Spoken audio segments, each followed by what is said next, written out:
comienza Red Más Noticias. Este 19 de junio será un día definitivo para el futuro del país. Transmisiones Red Más Noticias. Inicio de la jornada electoral, 8 de la mañana. Avances informativos desde las 10:30 de la mañana, cada 30 minutos. Emisión especial a las 12:30 del mediodía. Y desde las 3 de la tarde, el más completo análisis de la contienda.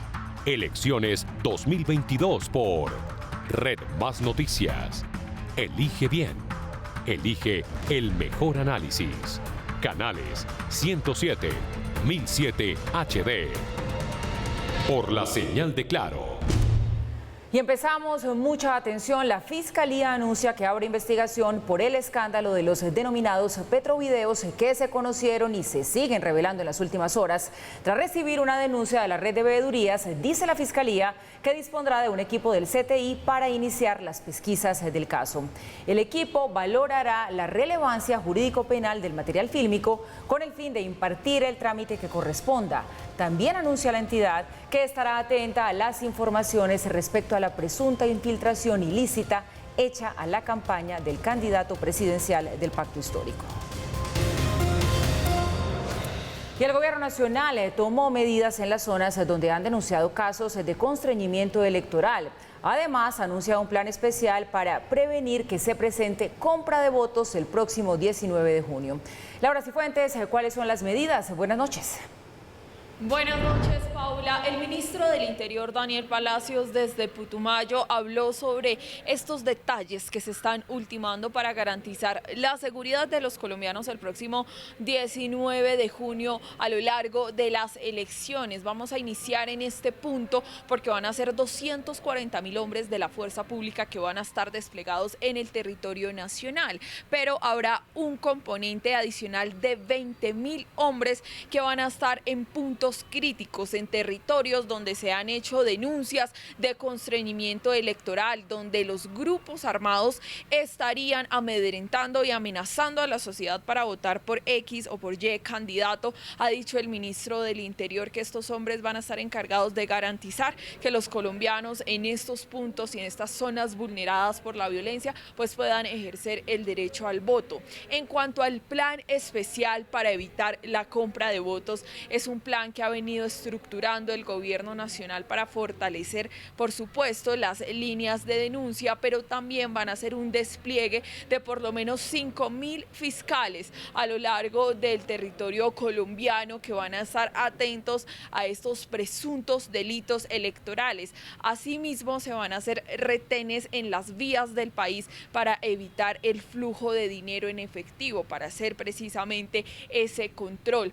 También habló el ministro del Interior, Daniel Palacios, sobre medidas de seguridad para los candidatos y esto puntualmente por la denuncia que hizo la campaña del ingeniero Rodolfo Hernández. Dice él que espera el día de mañana sábado al regreso del candidato de Miami que se puedan reunir con la Policía Nacional para evaluar, reforzar su seguridad. Un dato sobre esto: las fórmulas vicepresidenciales de los dos candidatos, tanto Marilén Castillo como Francia Márquez, tuvieron un refuerzo de su seguridad y en el caso de Rodolfo Hernández pues se esperaría que sea un aumento precisamente en los hombres que van a acompañar al candidato y a conservar su integridad. Desde el occidente de Bogotá, Laura Daniela Cifuentes, Red Más Noticias. Laura, gracias. Son estas entonces las medidas de cara al 19 de junio, que ya está muy cerquita. Y por ahora, Daniel Quintero no podrá retornar a su cargo. El Consejo de Estado negó una solicitud que buscaba suspender provisionalmente el acto mediante el cual la Procuraduría ordenó separarlo de la alcaldía de Medellín por 3 meses o hasta que terminara el proceso electoral en Colombia.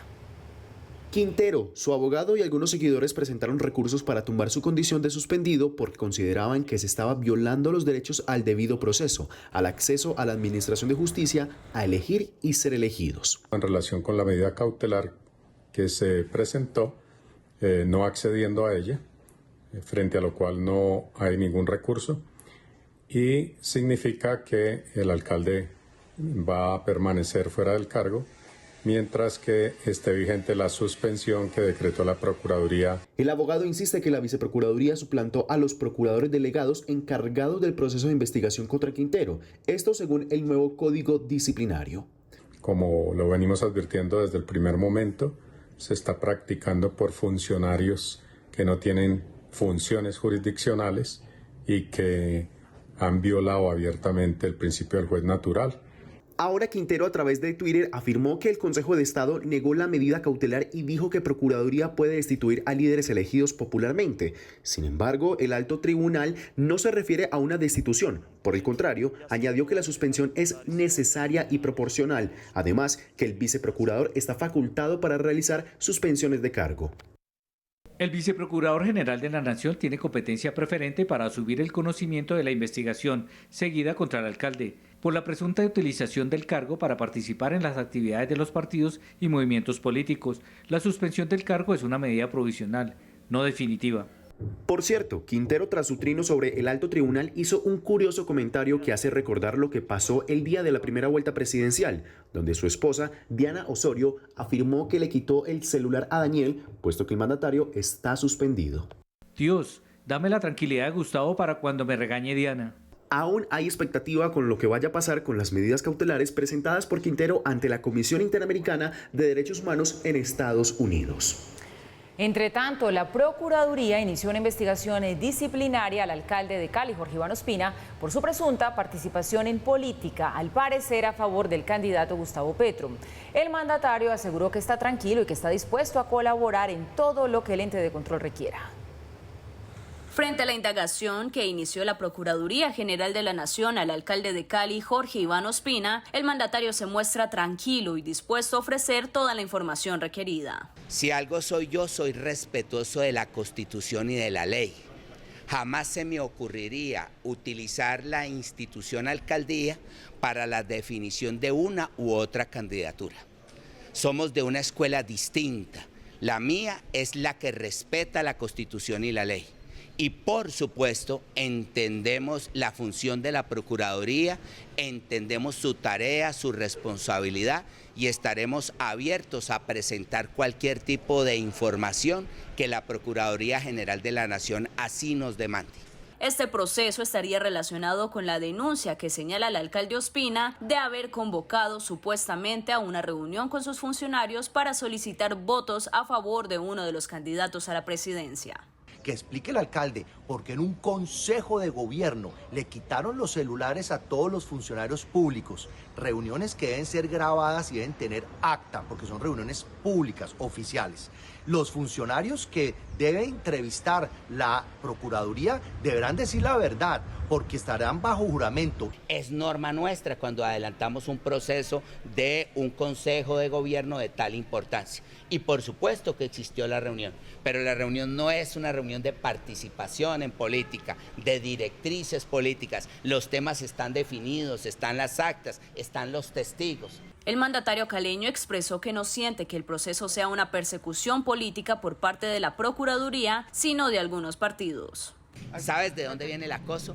Del Centro Democrático, de Cristian Garcés, en una intencionalidad perversa. Vuelvo y repito, el ladrón juzga por su condición.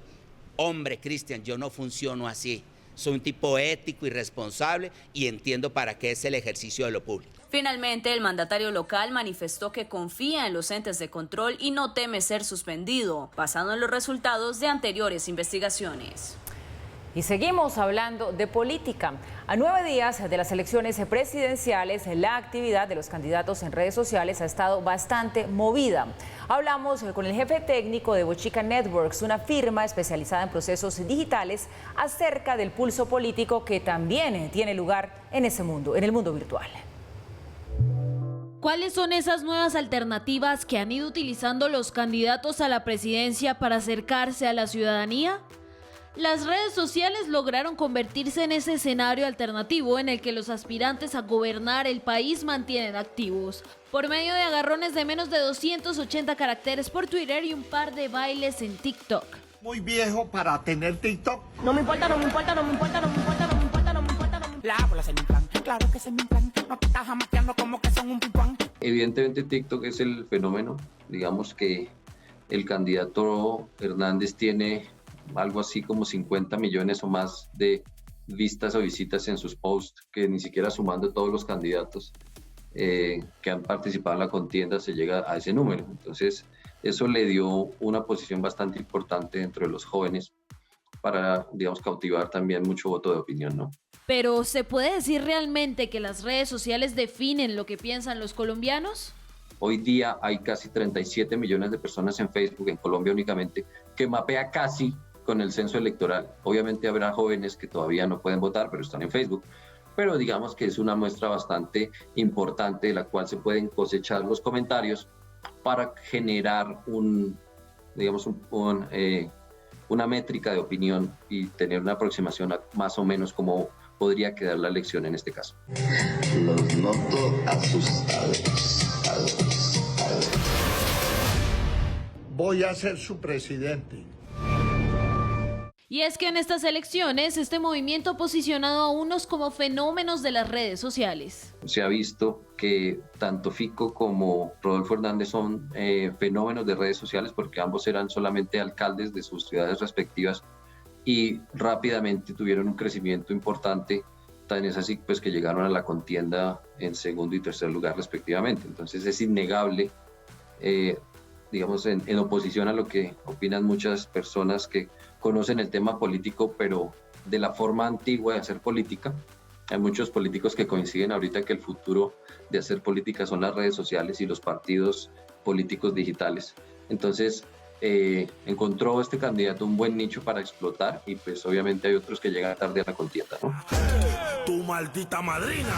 Tengo un flow que me laza, una gorra grasa y unos pedales nuevos que están leche. Con un ejercicio de inteligencia artificial fueron analizadas más de 400.000 cuentas de redes sociales que determinaron un porcentaje matemático de favorabilidad de cerca del 45% para Gustavo Petro y del 46% para Rodolfo Hernández, además de casi un 9% que aún no se ha definido. Ten en cuenta que nosotros no hacemos sondeos, simplemente leemos la conversación. Con una diferencia de menos del 1%, ambos aspirantes presidenciales mantienen una estrategia digital activa, donde otras figuras públicas también influyen de manera participativa en el debate que se mantiene constante desde la primera vuelta.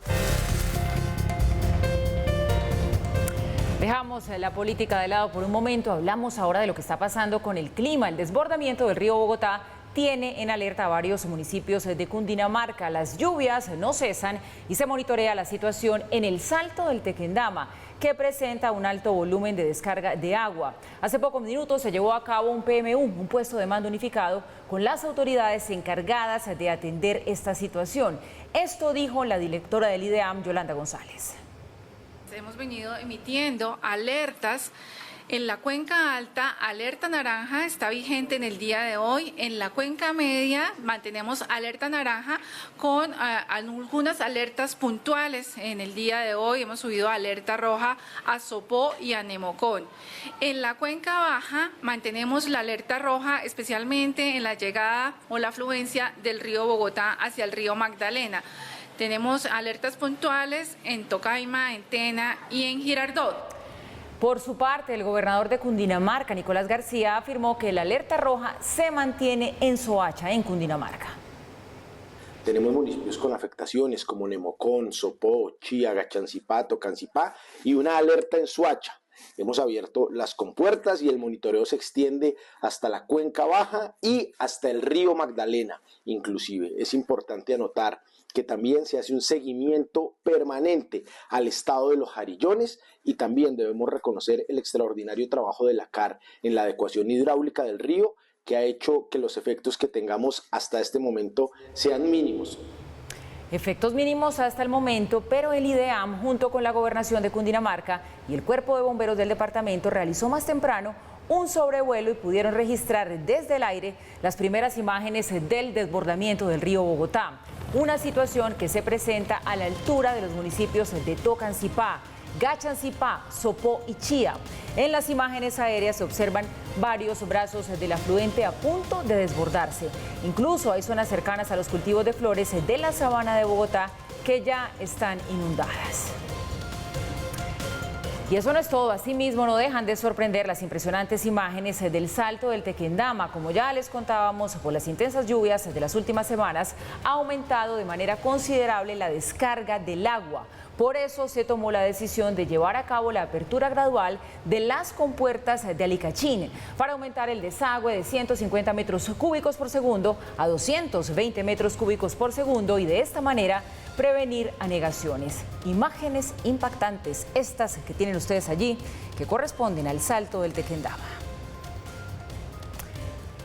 Pasamos a otras noticias, porque en materia de orden público pues no son buenas las informaciones. Un condenable ataque terrorista contra un niño, su mamá y 2 civiles más tuvo lugar en Cartagena del Chairá. Estas 4 personas perdieron la vida tras la explosión de un artefacto, alias Calarcá estaría detrás de este atentado. El ministro de Defensa ofreció una recompensa de 70 millones de pesos para dar con los responsables. Paula Granados, buenas noches. ¿Qué más se sabe de este acto terrorista? Hola Paula, no son buenas noches para los habitantes de Caquetá, quienes se encuentran conmocionados por el asesinato de un pequeño de tan solo 6 años, quien murió a manos de las disidencias de las FARC. Este niño se dirigía a su casa con su mamá en un mototaxi cuando de repente a distancia fue activado un artefacto explosivo. 2 personas más que pasaban por el lugar murieron. 4 ciudadanos de esta región están gravemente heridos y en este momento luchan por su vida. Un nuevo acto violento sacude al departamento de Caquetá después que la activación de un artefacto explosivo de mediano poder provocara la muerte de 4 personas, entre ellas un niño de 6 años, quien en ese momento regresaba a su casa junto con su mamá de hacer mercado en un mototaxi. Por el lugar también pasaba otro motociclista que murió debido a la onda explosiva. Al conocerse el hecho, el presidente Duque rechazó tajantemente el acto terrorista. Condenamos enérgicamente el ataque terrorista en el municipio de Cartagena del Chairá, Caquetá, que deja 3 civiles fallecidos, entre ellos un menor de edad. De acuerdo a las autoridades, el responsable del atentado fue la estructura del bloque 40 Jorge Briceño de las disidencias de las FARC. Alias Calarcá habría dado la orden de activar la carga explosiva que causa indignación en el país por la muerte del pequeño de tan solo 6 años. Incluyendo a un niño. Esos son de esos actos que uno no puede concebir ni tolerar en una sociedad, y toda la actuación de nuestra fuerza pública será para capturar y judicializar a los responsables y seguir a la ofensiva contra esas estructuras de disidencias de las FARC. Por su parte, el alcalde de Cartagena del Chairá anunció un consejo de seguridad extraordinario. Realizamos un consejo de seguridad, un informe, un balance claro, conciso de lo que sucedió hoy, y esperamos estarle dando a conocer a la población civil las medidas que se van a tomar para seguir garantizando la seguridad en este municipio. Tras la reunión de altos mandos de la región, el comandante de la policía de Caquetá concluyó que ya se planeó un despliegue de tropas de ejército y policía para dar con los autores materiales del ataque. El llamado a la comunidad es a brindar información oportuna para evitar estos hechos que sigan generando afectaciones a las familias del Caquetá y en el país. Desde diferentes sectores se ha condenado este atentado por haber sido directamente contra civiles. Desde Estados Unidos, el presidente Iván Duque hizo un contundente llamado para que los países de la región no guarden silencio ante lo que está ocurriendo en Venezuela, en Nicaragua, en Cuba, y alertó sobre el riesgo de los líderes autócratas. Acompañado de los mandatarios de Latinoamérica, el presidente Joe Biden hizo la declaración de Los Ángeles en materia de migración y protección, donde anunció que aumentará los recursos a los países receptores y resaltó el papel de Colombia en este sentido. Colombia ha acogido millones de refugiados venezolanos y no hay una sola nación que pueda asumir esta responsabilidad por sí sola. En nuestra opinión, vamos a ayudar por medio del Banco Mundial para apoyar países que están asumiendo el grueso de la responsabilidad de los migrantes. Más temprano, el presidente Iván Duque había hablado sobre la causa de este fenómeno migratorio y rechazó lo que ocurre en Nicaragua, Venezuela y Cuba, los 3 países que no fueron invitados por Biden a la Cumbre de las Américas, hecho que generó la molestia del mandatario mexicano Andrés Manuel López Obrador, que no asistió a la cumbre. Por eso no podemos guardar silencio frente a la dictadura que agobia a Venezuela, o la que agobia a Nicaragua, o la que ha agobiado al pueblo cubano. Ser indiferente a esos fenómenos es ser indiferente al dolor de los pueblos. Y por eso, como lo decía Martin Luther King, el silencio nos hace cómplices y nunca podremos guardar silencio ante tanta ignominia. El jefe de Estado colombiano alertó que la democracia del hemisferio estaría amenazada por líderes que con la figura de la reelección se han tomado el poder de forma autoritaria. Nuestra región no se divide entre izquierda y derecha, ni entre progresistas y conservadores. Aquí hay una clara diferenciación entre quienes somos demócratas y quienes son autócratas.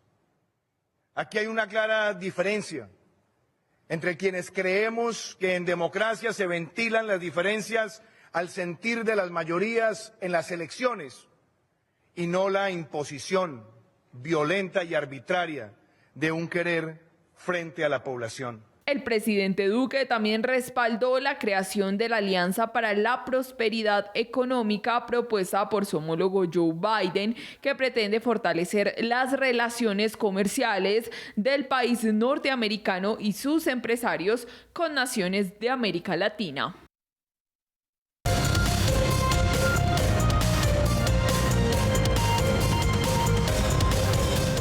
Hablemos de economía. El dólar termina la semana por encima de 3.910 pesos. La alta inflación en Estados Unidos y las perspectivas de aumento en las tasas de interés en ese país, además del panorama electoral en Colombia, explican la situación. Luego de varias sesiones de pérdidas, el dólar comenzó a recuperarse en los 2 últimos días y termina esta semana con un promedio de 3.912 pesos, 79 pesos por encima de la tasa representativa del mercado. Cuando se iniciaron las operaciones, la divisa estadounidense presentó un valor de 3.880 pesos, pero rápidamente comenzó a subir y llegó a superar los 3.944. Los analistas del mercado explicaron que este comportamiento se da luego de conocer el alto nivel de la inflación que presentó Estados Unidos, que para el mes de mayo llega a 8,6%. Pero en Colombia además hay un ingrediente adicional que eleva el valor de la divisa y que tiene que ver con la proximidad de las elecciones presidenciales, que no muestran en este instante un claro ganador. Eso hace crecer la incertidumbre. El dólar continúa subiendo primero porque se espera que la Reserva Federal de Estados Unidos aumente la tasa de interés de una forma más agresiva luego de que la inflación sorprendiera nuevamente al alza en el mes de mayo. Y segundo, ante la incertidumbre que hay alrededor de que pueda llegar a ganar las elecciones en el país, luego de que las más recientes encuestas mostraran prácticamente un empate técnico entre ambos candidatos. A propósito de la inflación en Estados Unidos, los analistas dicen que se viene un nuevo aumento en la tasa de interés por parte de la Reserva Federal, y eso hará que muchos inversionistas miren de nuevo hacia ese mercado para llevar sus recursos. La prensa especializada informa que la temporada de viajes de inicio de verano en Estados Unidos está experimentando un aumento récord en el consumo de gasolina y diésel, lo que también aumenta su precio. Sin embargo, los expertos llaman la atención por las alertas que hay por el aumento del COVID en Shanghái y Pekín, que pueden frenar el consumo de combustibles en esa parte del mundo. En Colombia, el aumento del dólar en la última semana es de 115 pesos, ya que inició con una tasa representativa de 3.799 pesos con 19 centavos. Así se comporta el dólar mientras la inflación en Estados Unidos está disparada. En mayo llegó a 8,6%, la más alta en 40 años. Una situación que hace prever lo que ya ustedes escuchaban, que la Reserva Federal hará un nuevo aumento en la tasa de interés. La inflación en Estados Unidos no quiere ceder y en mayo llegó a 8,6% con relación al mismo mes de 2021, el nivel más alto desde diciembre de 1981, de nuevo superando las expectativas de todos los analistas. De acuerdo con el Departamento de Trabajo, la tasa mensual creció en 1%, también por encima de lo esperado, y que hace que se comience a hablar de una inflación fuera de control. Entre los factores que llevan a este comportamiento se señala la fuerte demanda de los consumidores, la posibilidad de que las empresas conserven el poder de fijación de precios, el alto costo de la gasolina y la tensión que hay por los problemas con las cadenas de suministro. El denominado índice de precios al consumidor subyacente, es decir, el que no tiene en cuenta los costos de energía ni los alimentos, también sube 6% frente al año anterior. Un hecho que destacan los análisis del comportamiento el último mes es que los precios de los vehículos usados y los camiones volvieron a subir, también los nuevos de manera leve. Esta situación se da porque la producción se ha frenado por la escasez de chips y de otros componentes mientras la demanda se mantiene. También han subido los alimentos, la comida a domicilio y hay un alto incremento en los huevos. Frente a ese panorama, los analistas dicen que la Reserva Federal aumentará las tasas de interés alrededor de 50 puntos básicos en su próxima reunión y que en julio haría un nuevo incremento. Está en el rango de 0,75 y 1%. Los analistas dicen que un descenso en el ritmo de la inflación será muy gradual y dependerá de lo que suceda con varios hechos. Por un lado, que se reduzcan los riesgos geopolíticos con lo que se baja el precio de la energía, se flexibilicen las cadenas de suministro para mejorar el flujo de insumos y se reduzcan los precios, y que se cubran las vacantes de mano de obra en Estados Unidos, con una leve baja en el costo laboral. Y volvemos a Colombia porque a portas de elegir un nuevo presidente, la Cámara Colombiana de la Infraestructura dio a conocer sus propuestas para el próximo gobierno. Insisten en que se debe concebir el desarrollo de la infraestructura como una política de Estado que trascienda los cambios de mando. La Cámara Colombiana de la Infraestructura presentó algunas propuestas que considera indispensables para que el sector avance y para que el nuevo gobierno tenga en cuenta en su programa de desarrollo. Señala que para garantizar la modernización de la infraestructura es necesario reconocer al sector privado como un socio estratégico del Estado y que se debe garantizar la seguridad jurídica para el sector, con un clima propicio para los inversionistas. Hay que velar por la competencia en la adjudicación de los contratos de infraestructura con el buen uso de los pliegos tipo, que permiten la pluralidad de oferentes y procesos más transparentes. De acuerdo con la Cámara, se debe entender que la obra pública en la infraestructura es como un estímulo de crecimiento de las economías regional y nacional. De la misma manera, recomienda evitar que la contratación pública se convierta en un instrumento de estímulos particulares que otorgue incentivos a empresas que contratan grupos poblacionales específicos que afectan la sostenibilidad financiera y distorsiona el principio de igualdad. Plantean como alternativa estímulos tributarios, crediticios o parafiscales a las empresas que vinculen en sus nóminas a esos grupos poblacionales. Según la Cámara, a través del modelo de asociaciones público-privadas, las empresas suplen las necesidades de financiación de la infraestructura pública cuando hay restricción fiscal, con lo que se soporta el desarrollo de los proyectos. Finalmente, recuerda que hay que garantizar la sostenibilidad de iniciativas con 3 criterios que son tendencia mundial: el medioambiental, el social y el de buena gobernanza. El petróleo de referencia Brent se negocia en promedio en $121.93 el barril. La libra café colombiano cerró en Nueva York a $2.28. El índice MSCI Colcap aumentó 0,26% a 1.530 unidades. La tasa representativa del mercado para el fin de semana es de 3.912 pesos con 51 centavos. El euro se negocia en 4.137 pesos con 48 centavos. Las cifras son los 5 billones de pesos de utilidades de los bancos en el primer trimestre del año. Las entidades nacionales alcanzan 4,8 billones de pesos. La lupa en Red Más. Empieza la temporada de vacaciones y con ella el alto flujo de pasajeros que se desplaza vía aérea.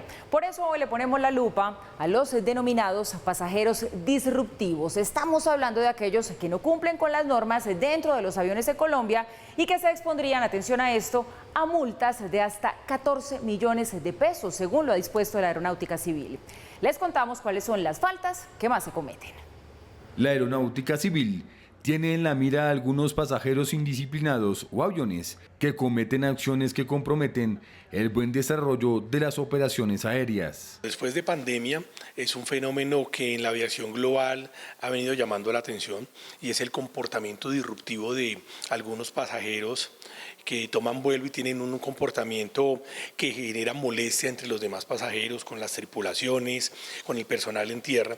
Y lo que estamos buscando desde la Aeronáutica Civil es ayudar junto con los operadores a que los usuarios del transporte aéreo disfruten el volar en avión y no que se vean afectados por algún mal comportamiento de algún pasajero. En el listado de perlas identificadas por la entidad está fumar en los baños o en la cabina del avión, alterar los detectores de humo, hacer funcionar un aparato electrónico cuando esté prohibido, solo por mencionar algunas malas prácticas. Llegar en estado de ebriedad al vuelo, consumir licor, consumir sustancias psicotrópicas en el aeropuerto, en el vuelo, tener comportamientos que vayan en contra de la moral del resto de los usuarios. Aunque parecieran acciones insignificantes, cada una de ellas representa un riesgo tanto en el aire como en la tierra. En demora en el despacho del vuelo, si ya la actitud se presenta en un vuelo, el que tenga que devolverse, el que tenga que dirigirse por declararse una emergencia a un aeropuerto alterno, etcétera. Va a terminar en un vuelo de 180 pasajeros, una persona que presente este tipo de actividades, pues retrasando el itinerario de los demás. También existen comportamientos más graves como la amenaza intencional que pone en peligro el orden o la seguridad de los bienes o las personas, la interferencia en el desempeño de las funciones de un miembro de la tripulación, el daño a una aeronave, su equipo o estructuras y equipo de atención que ponen en peligro el orden y la seguridad operacional y la desobediencia de órdenes o instrucciones legítimas impartidas por las autoridades. Ya llevamos 205 casos que la Aeronáutica Civil está evaluando. Las sanciones pueden ir entre 4 a 14 salarios mínimos legales mensuales vigentes, de 4 a 14 millones de pesos. La aeronáutica tiene volando la campaña Pasajero Ejemplar, que busca que los usuarios adopten un buen comportamiento antes, durante y después de sus vuelos. La iniciativa fue construida en conjunto entre el Gobierno Nacional, los operadores aéreos y las autoridades de policía. Bueno, ya lo saben, hasta 14 millones de pesos de multa. Mejor hacer caso. Y antes de la pausa, una historia que inspira. Una pareja de polacos que desde hace varios años decidió recorrer el mundo en moto tuvo que suspender este sueño por la pandemia. Pues ahora regresan a las carreteras. Desde Barranquilla van a retomar su recorrido por toda Sudamérica. En el 2017, Ela y Greg iniciaron con esta aventura, recorrer el mundo en su motocicleta. Primero llegaron a Estados Unidos, luego a Canadá y ya han recorrido 48 países. 3 años atrás teníamos el plan de hacerlo, pero desafortunadamente llegó el COVID. Siempre supimos que vendríamos aquí. La idea de recorrer Sudamérica la tenían desde hace más de 2 años, pero a raíz de la llegada de la pandemia debieron suspender su sueño y permanecer en Panamá durante varios meses hasta que pudieron regresar a Polonia. En Panamá mantuvimos la moto por medio año esperando para continuar, pero desafortunadamente por el COVID tuvimos que esperar 3 años. Ela es arquitecta y Greg ingeniero. Durante todo este tiempo estuvieron haciendo diferentes trabajos para poder ahorrar y empezar su travesía. Tras recorrer Cuba, Panamá y varios países de Centroamérica, decidieron que ya era el momento de llegar a Sudamérica y les recomendaron iniciar en Colombia. Todo el mundo dice que Colombia es el mejor lugar para empezar. Es una gran oportunidad porque la logística es la mejor aquí, por lo que el país es el mejor. Cuando planean su recorrido, primero deciden qué países visitarán, luego calculan cuántos kilómetros y cuántas paradas deben realizar. Sin embargo, son flexibles con el plan. Esto depende de cada destino y de cómo se vayan dando las circunstancias. No tenemos un plan estricto, es algo más relajado, no es un plan estricto. Para este viaje contarán con una moto Harley Davidson especial para este tipo de aventuras. Ellos tienen una moto de la línea Touring Adventure, que es la nueva línea que tiene la compañía Harley Davidson para los amantes a la aventura todoterreno. Su recorrido en Colombia inicia en Barranquilla y estiman estar un mes en el país. Estamos muy contentos de haber venido a estar aquí como el primer distribuidor porque la gente aquí es increíble, todos aquí en la ciudad, todos son muy amables. En este viaje por Sudamérica esperan recorrer alrededor de 45.000 kilómetros en 13 países. Inicialmente estarán en Colombia por aproximadamente un mes, luego visitarán Ecuador, Perú, Bolivia, Chile y Argentina hasta la Tierra del Fuego y el regreso lo harán por el lado este del continente. Este 19 de junio será un día definitivo para el futuro del país. Transmisiones Red Más Noticias. Inicio de la jornada electoral, 8 de la mañana. Avances informativos desde las 10:30 de la mañana, cada 30 minutos. Emisión especial a las 12:30 del mediodía. Y desde las 3 de la tarde, el más completo análisis de la contienda. Elecciones 2022 por Red Más Noticias. Elige bien. Elige el mejor análisis. Canales 107, 1007 HD. Por la señal de Claro.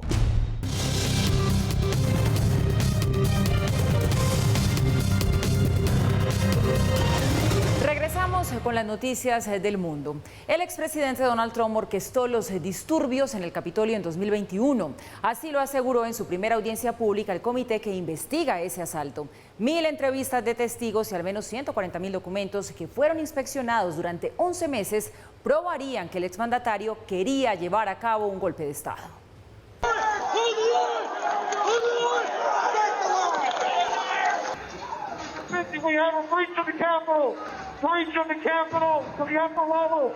Estas son las inéditas imágenes del ataque al Capitolio de Estados Unidos el 6 de enero del 2021, que fueron reveladas durante la primera audiencia pública del Comité de la Cámara de Representantes que investiga el hecho.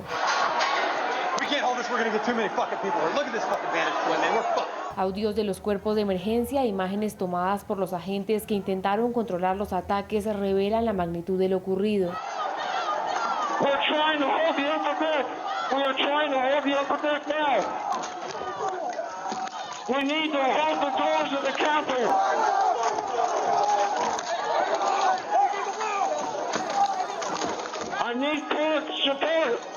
Una escena que parecía de película, tal y como lo describieron los policías que atendieron la emergencia aquel día.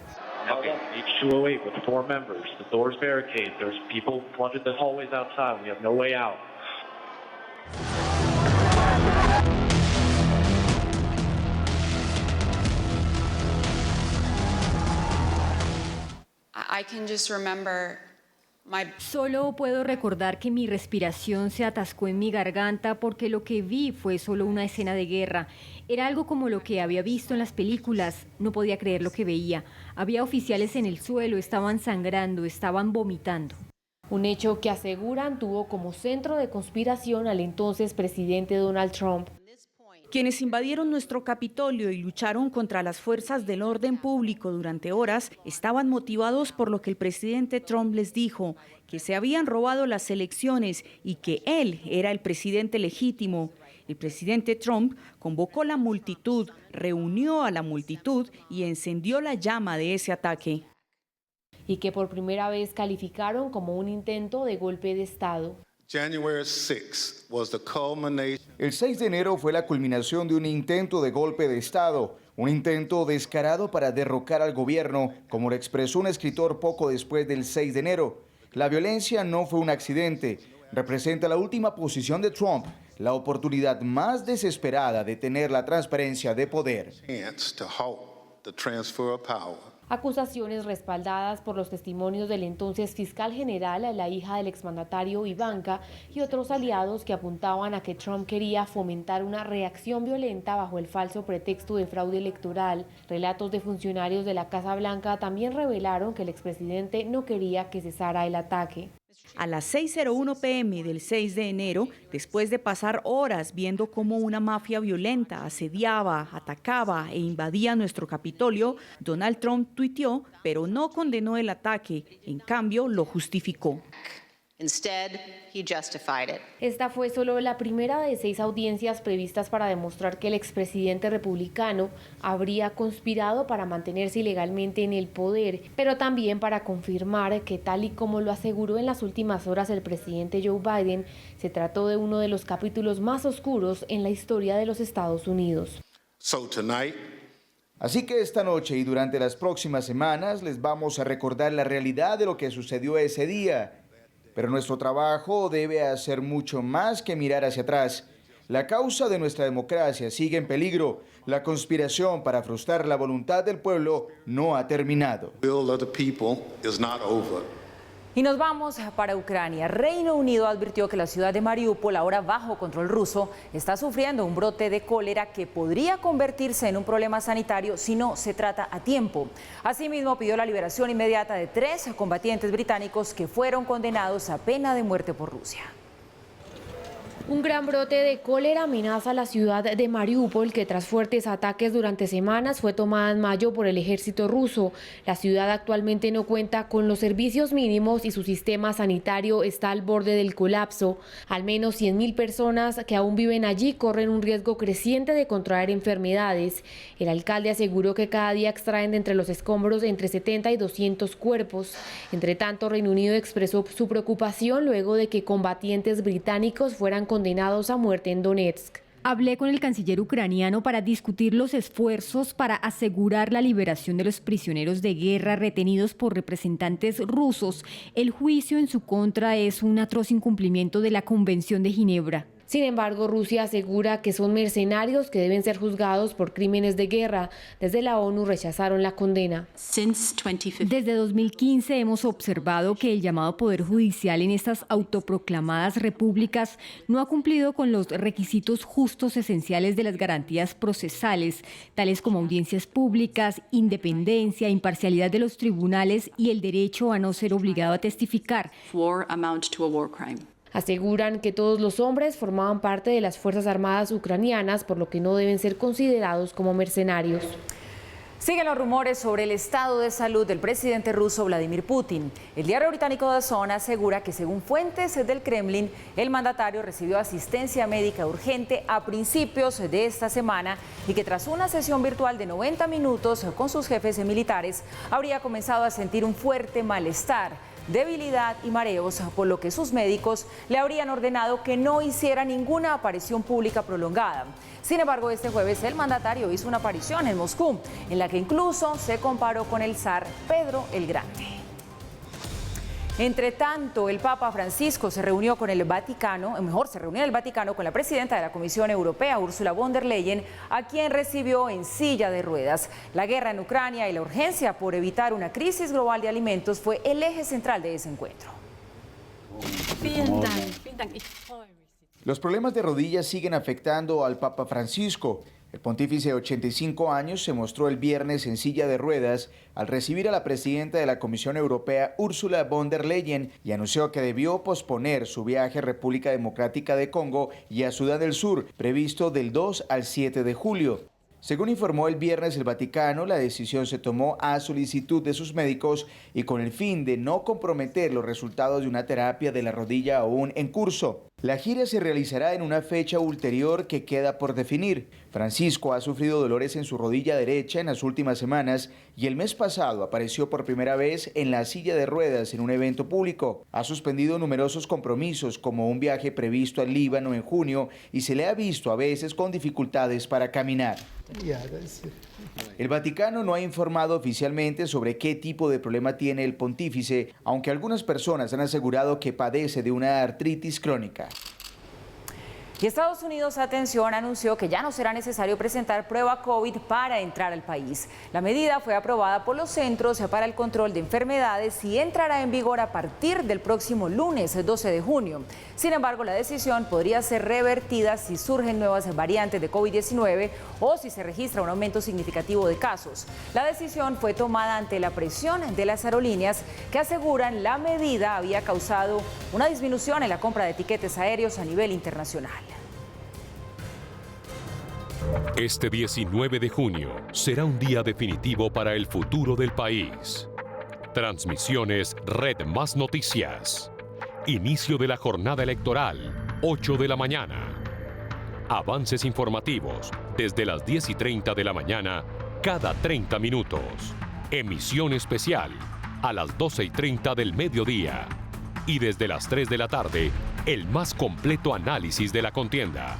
Elecciones 2022 por Red Más Noticias. Elige bien. Elige el mejor análisis. Canales 107, 1007 HD. Por la señal de Claro.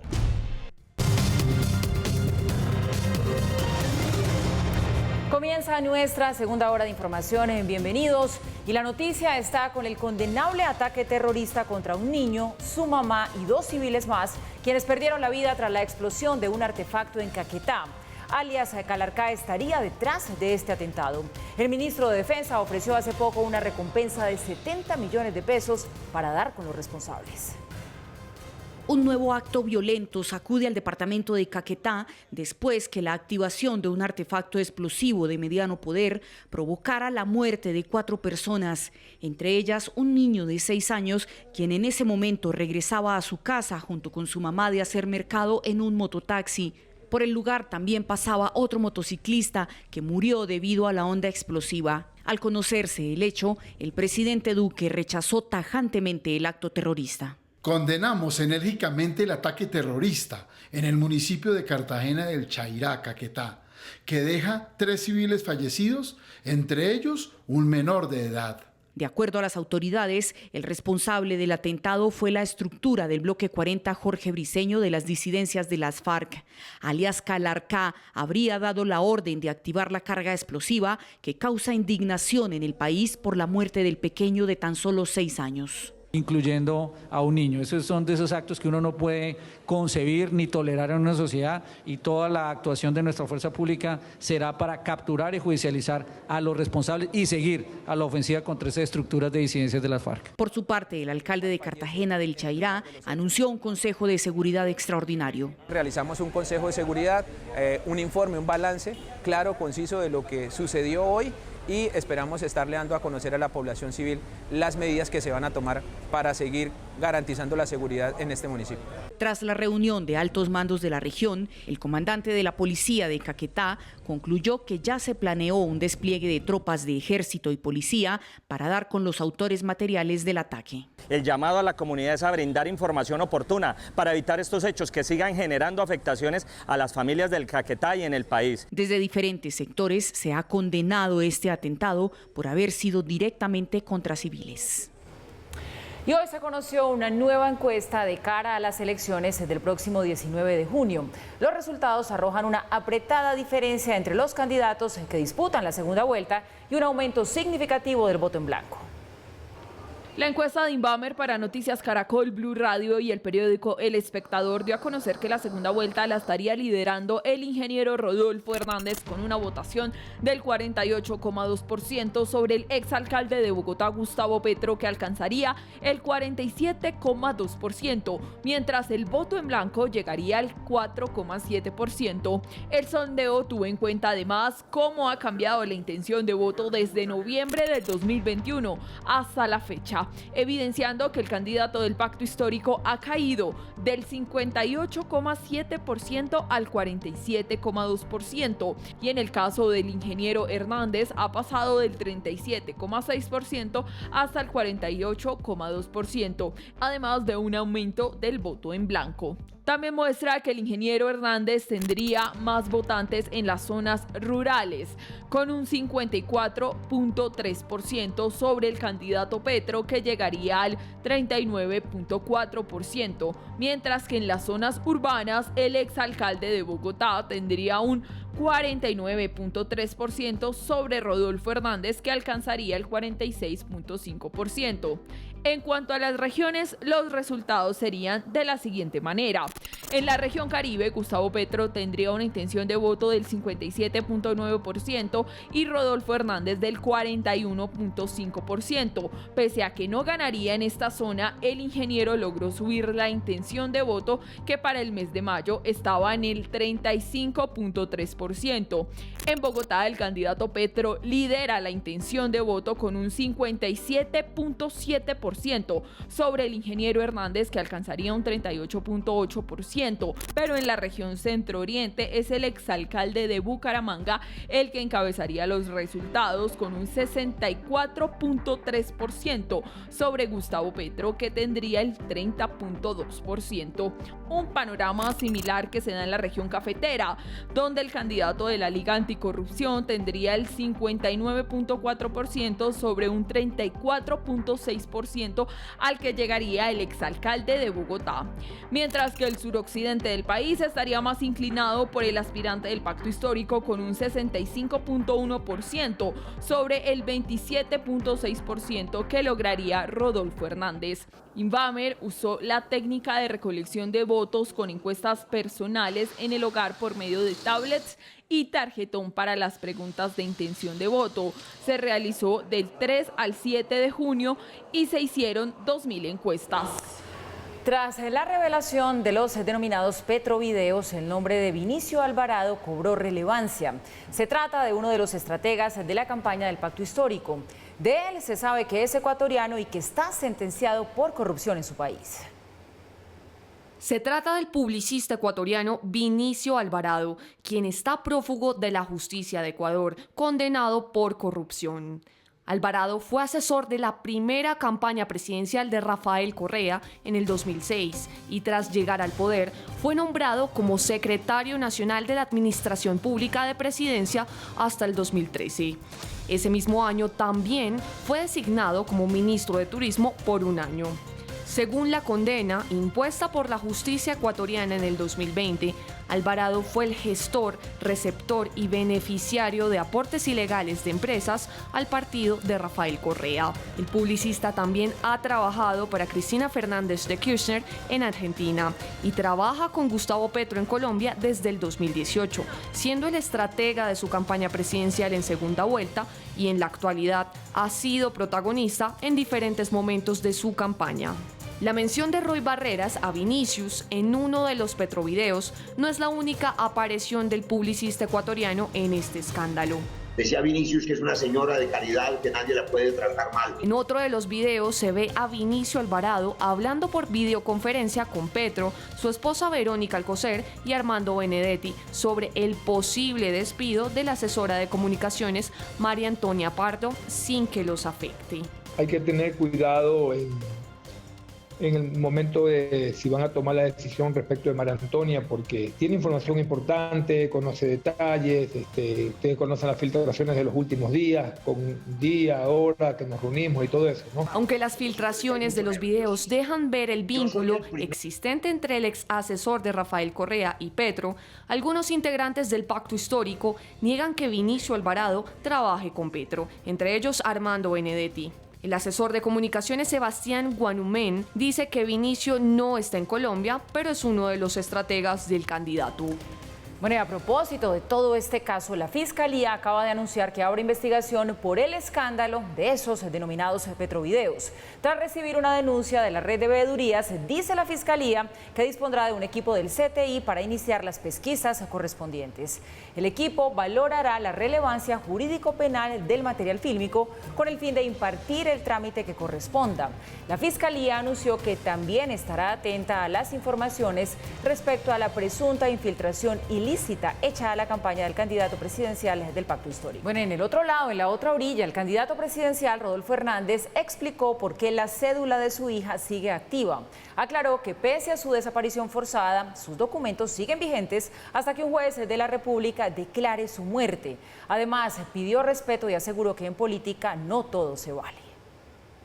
Rodolfo Hernández y su esposa respondieron a quienes preguntan por qué la cédula de su hija Juliana sigue vigente si la joven desapareció hace 18 años. En un comunicado explicaron que el cuerpo de su hija nunca fue entregado y que por muchos años mantuvieron la esperanza de encontrarla con vida, pero que ya se iniciaron las acciones ante un juez para que se declare la muerte por presunta desaparición forzada.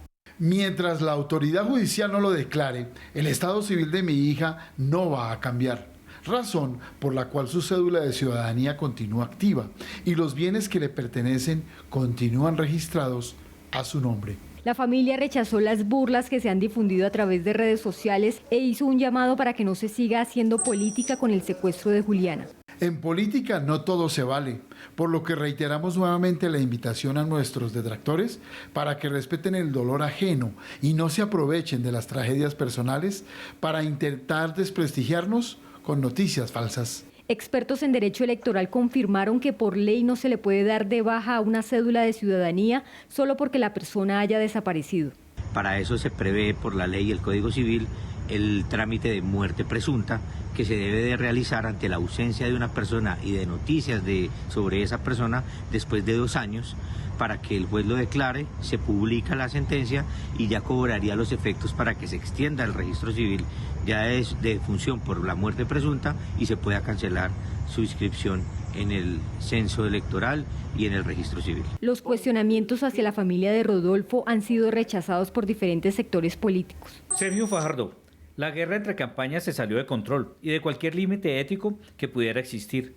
Hago un llamado a respetar a Rodolfo Hernández y a su familia.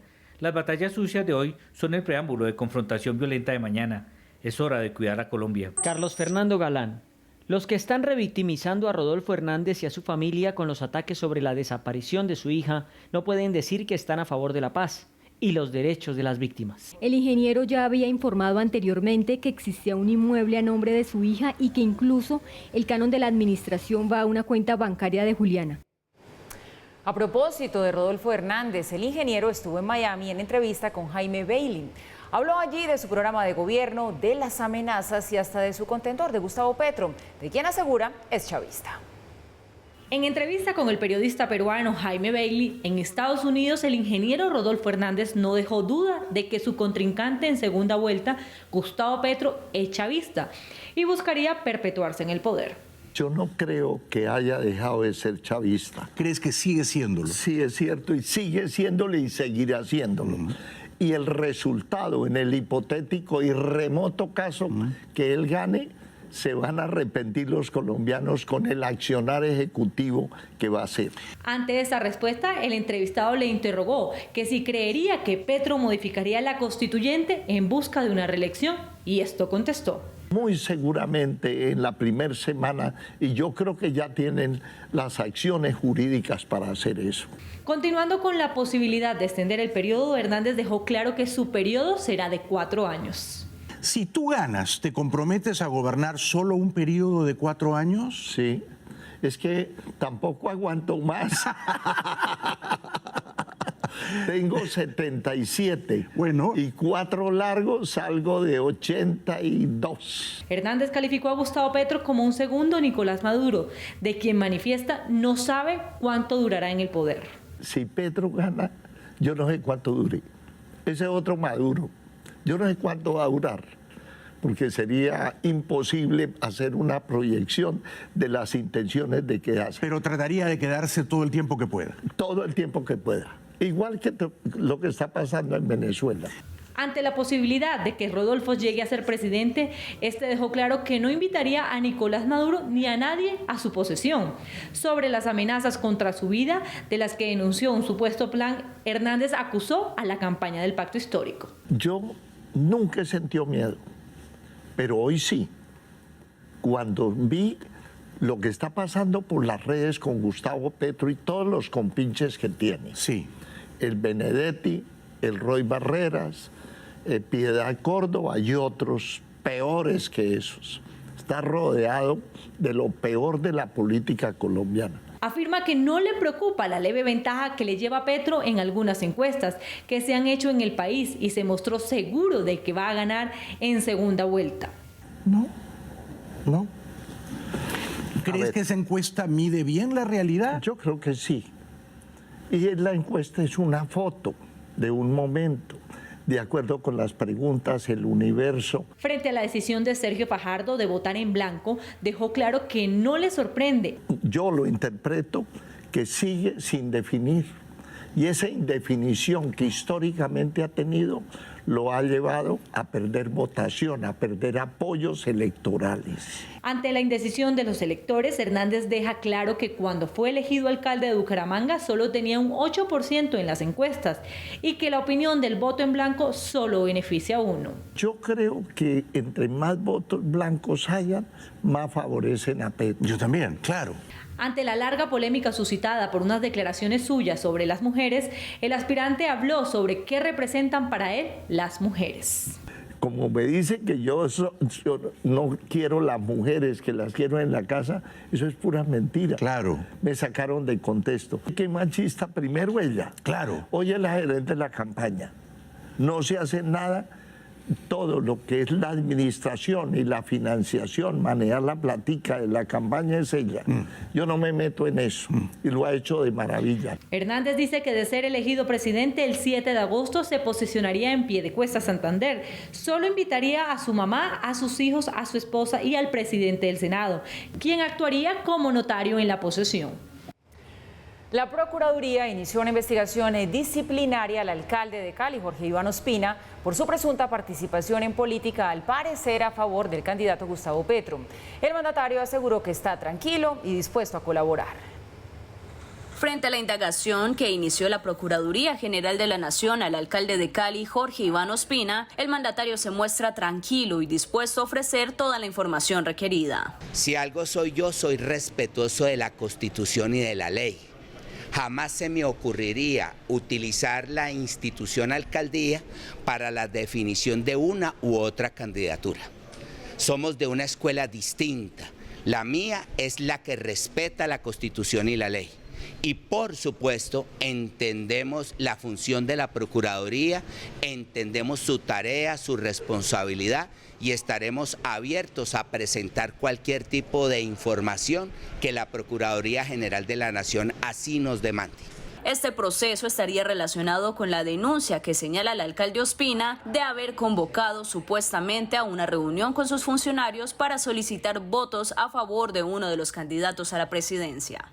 Que explique el alcalde por qué en un consejo de gobierno le quitaron los celulares a todos los funcionarios públicos, reuniones que deben ser grabadas y deben tener acta, porque son reuniones públicas, oficiales. Los funcionarios que debe entrevistar la Procuraduría deberán decir la verdad, porque estarán bajo juramento. Es norma nuestra cuando adelantamos un proceso de un consejo de gobierno de tal importancia. Y por supuesto que existió la reunión, pero la reunión no es una reunión de participación en política, de directrices políticas. Los temas están definidos, están las actas, están los testigos. El mandatario caleño expresó que no siente que el proceso sea una persecución política por parte de la Procuraduría, sino de algunos partidos. ¿Sabes de dónde viene el acoso? Del Centro Democrático, de Cristian Garcés, en una intencionalidad perversa. Vuelvo y repito, el ladrón juzga por su condición. Hombre, Cristian, yo no funciono así. Soy un tipo ético y responsable y entiendo para qué es el ejercicio de lo público. Finalmente, el mandatario local manifestó que confía en los entes de control y no teme ser suspendido, basado en los resultados de anteriores investigaciones. La Fiscalía tomó posesión de 31 bienes pertenecientes al capturado senador del Partido Liberal Mario Castaño para adelantar extinción de dominio.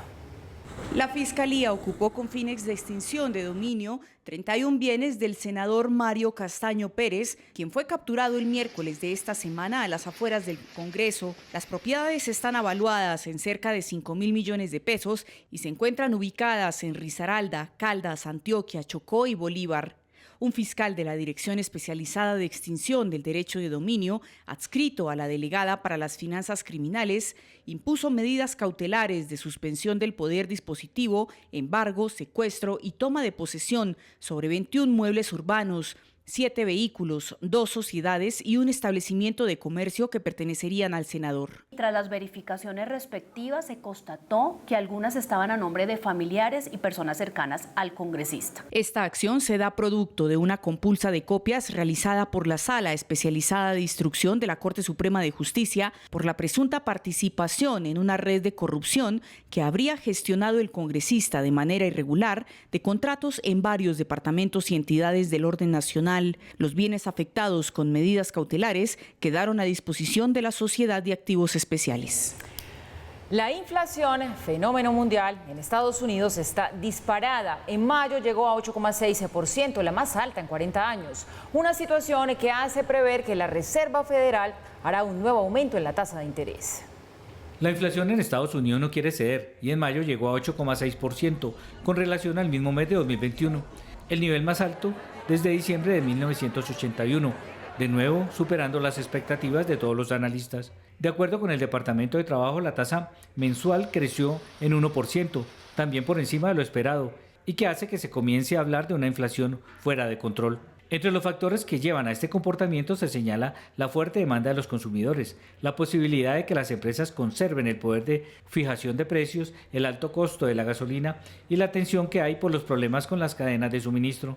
El denominado índice de precios al consumidor subyacente, es decir, el que no tiene en cuenta los costos de energía ni los alimentos, también sube 6% frente al año anterior.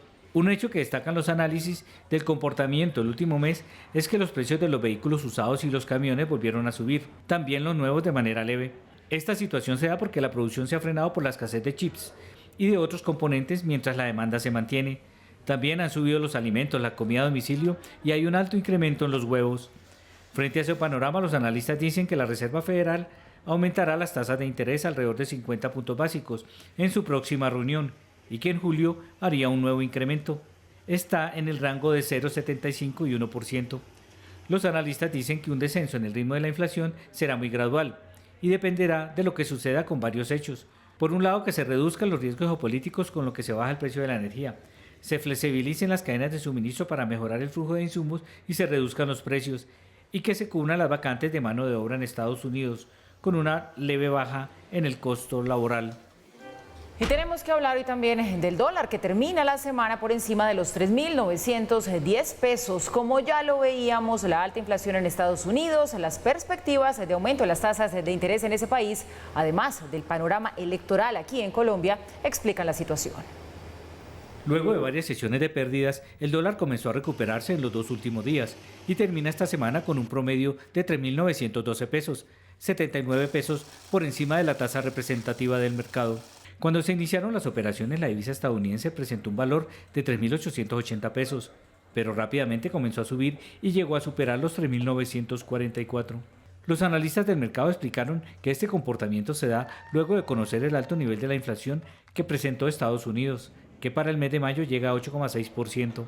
Pero en Colombia además hay un ingrediente adicional que eleva el valor de la divisa y que tiene que ver con la proximidad de las elecciones presidenciales, que no muestran en este instante un claro ganador. Eso hace crecer la incertidumbre.